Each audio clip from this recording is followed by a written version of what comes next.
আসসালামু আলাইকুম ওয়া রাহমাতুল্লাহ। প্রিয় দর্শক, ইয়া যাল জালালি ওয়াল ইকরাম ১১১ বার পরে পানি গড়ে ছিটিয়ে দিলে কি হয়? কি বলেছি? ইয়া যাল জালালি ওয়াল ইকরাম।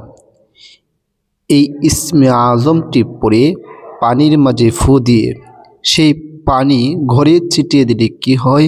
হ্যাঁ প্রিয় দর্শক, খুবই দামি এবং উপকারী কার্যকরী একটি আমল আজকে আপনাদের সাথে শেয়ার করতে যাচ্ছি। ভিডিওটি শেষ পর্যন্ত দেখুন, দেখলেই বুঝতে পারবেন কত দামি এবং কত উপকারী। প্রিয় দর্শক, আমি বিস্তারিতভাবে আলোচনা করব, তবে ভিডিওটি শুরু করার আগে আপনাদের কাছে একটা রিকোয়েস্ট, যারা আমার চ্যানেলের মধ্যে নতুন আছেন অবশ্যই চ্যানেলটি সাবস্ক্রাইব করে পাশে থাকা বেল আইকনটি বাজিয়ে দেবেন। প্রিয় দর্শক, আপনাদের জন্য সবসময় আমি চেষ্টা করি অনেক দামি, অনেক উপকারী, কার্যকরী আমল দেওয়ার জন্য এবং সহজ আমল যেগুলো সবাই পারবে। সেই হিসেবে আজকের আমলটাও খুবই সহজ। প্রিয় দর্শক, সেই আমলটি কিভাবে করবেন আর কথা না বাড়িয়ে আমরা মেইন আলোচনার মধ্যে চলে যাই। প্রিয় দর্শক, সেই আমলটি করার আগে আপনি এক বালতি পানি সংগ্রহ করে নেবেন, পবিত্র পানি। এক বালতি পবিত্র পানি সংগ্রহ করে নেবেন। নেওয়ার পরে আপনি ফরজ নামাজের পরে, যে কোনো ফরজ নামাজের পরে আপনি আমলটি করবেন। মনে করেন ফজরের নামাজের পরে, যে কোনো ফরজ নামাজ বলতে আপনি প্রত্যেক ফরজ নামাজের পরেই আমলটি করবেন। কয়েকদিন করবেন, ইনশাল্লাহ আপনার কী লাভ হবে, কী উপকার হবে জানলে আপনি অবাক হবেন। একটু ধৈর্য সহকারে একটু দেখুন, তাহলে বুঝতে পারবেন। প্রিয় দর্শক, প্রত্যেক ফরজ নামাজের পরে আমলটি করবেন। মনে করেন এক বালতি পানি নিলেন, এক বালতি বলতে যতটুকু প্রয়োজন অতটুকু পানি নেবেন। পানি নেওয়ার পর যে কোনো ফরজ, ধরেন ফজরের নামাজ আদায় করার পর আপনি এই আমলটি করতে বসলেন। সর্বপ্রথম 3 বার ইস্তিগফার পাঠ করে নেবেন। আস্তাগফিরুল্লাহ রাব্বি মিন কুল্লি যামবি ওয়া আতুবু ইলাইহি, লা হাওলা ওয়ালা কুওয়াতা ইল্লা বিল্লাহি আলিয়্যিল আযীম। এরপরে 3 বার যে কোনো দুরূদ শরীফ পড়ে নেবেন।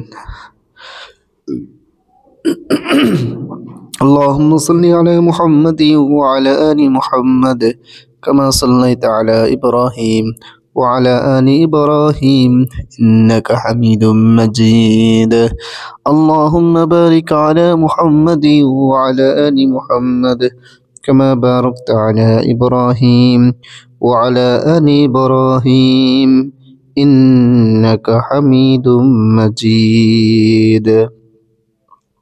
এরকম ভাবে আপনি 3 বার ইস্তিগফার এবং 3 বার দরুদ শরীফ পাঠ করার পরে আপনি পড়বেন, ইয়া যাল জালালি ওয়াল ইকরাম, ইয়া যাল জালালি ওয়াল ইকরাম, ইয়া যাল জালালি ওয়াল ইকরাম। আপনি একটি তসবিহ দানা নিয়ে নেবেন, গনে গনে, যেন কম বেশি না হয়। গনে গনে আপনি 111 বার ইয়া যাল জালালি ওয়াল ইকরাম পড়বেন। পড়ার পরে আপনি যে পানিটি নিয়েছেন সেই পানির মাঝে 3টি ফু বা দম করবেন এবং আবারও শেষে যে কোনো দরুদ শরীফ পারেন 3 বার পড়ে নেবেন। আমি ছোট্ট দরুদ শরীফ পড়তেছি, সাল্লাল্লাহু আলাইহি ওয়াসাল্লাম, সাল্লাল্লাহু আলাইহি ওয়াসাল্লাম, সাল্লাল্লাহু আলাইহি ওয়াসাল্লাম। আরও 3টি ফু বা দম করবেন সেই পানির মাঝে। আপনার আমল করা শেষ। এখন এই পানিগুলো কি করবেন? এই পানিগুলো আপনার ঘরের 4 কোণের মাঝে ছিটিয়ে দিবেন, বাড়িতে ছিটিয়ে দিবেন। হ্যাঁ, আপনার ঘরের মাঝে, ঘরের উপরে এবং 4 কোণের মধ্যে ছিটিয়ে দেবেন।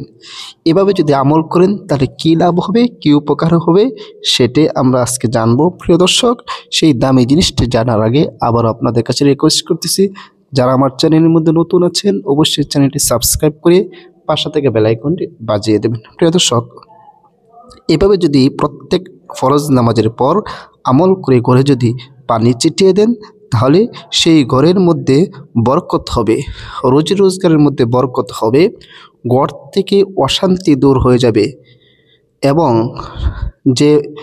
যে ঘরের মধ্যে জিন জাতিরা আপনার বদনজর করতেছে বা জিনের আসর আছে এই ঘরের কারো মধ্যে, তাহলে এই ঘরের মধ্যে যে জিনেরা যদি থাকে জিনেরও চলে যাবে এই ঘরের মধ্যে, আর জিনেরা ঢুকতে পারবে না ইনশাআল্লাহ, এবং জিনেরা যে ক্ষতি করতে চায়, অনিষ্ট করতে চায়, সেগুলো করতে পারবে না ইনশাআল্লাহ। প্রিয় দর্শক, আল্লাহর উপর পূর্ণ আস্থা রেখে সহি শুদ্ধভাবে যদি আমলটি করতে পারেন, অবশ্যই ফলাফল পাবেন। আগেই বলেছিলাম, অনেক দামি একটি আমল। আপনার ঘরে রোজি রোজগার মধ্যে বরকত হবে, অভাব অনটন দূর হবে, ঘরের মাঝে বরকত হবে, ঘর থেকে অশান্তি দূর হবে, এবং ঘরের মধ্যে যদি জিনের কোনো আসর থাকে সেগুলো দূর হয়ে যাবে। দেখেন, আমল একটি, কিন্তু এর উপকার কত বেশি। প্রিয় দর্শক, ভিডিওটা বেশি করে শেয়ার করে দেবেন, আর ভিডিওটি দেখার পরে কি আমল করতেছেন অবশ্যই কমেন্টসে জানাবেন। আপনাদের জন্য বিশেষভাবে দোয়া করব। আর ভিডিওটি আপনার আমল করার জন্য অনুমতি নিতে হবে না, আপনাদের অনুমতি দেওয়া আছে। শুধু ভিডিওর মাঝে একটি লাইক করবেন, একটি কমেন্ট করবেন, আর ভিডিওটা শেয়ার করে দিবেন, আপনার অনুমতি নেওয়া হয়ে যাবে। এবং ভিডিওটি দেখার পরে কি আমল করতেছেন অবশ্যই জানাবেন। প্রত্যেকটা মানুষের জন্য আমল করা দরকার। ভিডিওটা বেশি করে শেয়ার করে দিবেন, আর সবাইকে অসংখ্য ধন্যবাদ ভিডিওটি দেখার জন্য। আসসালামু আলাইকুম ওয়া রাহমাতুল্লাহ।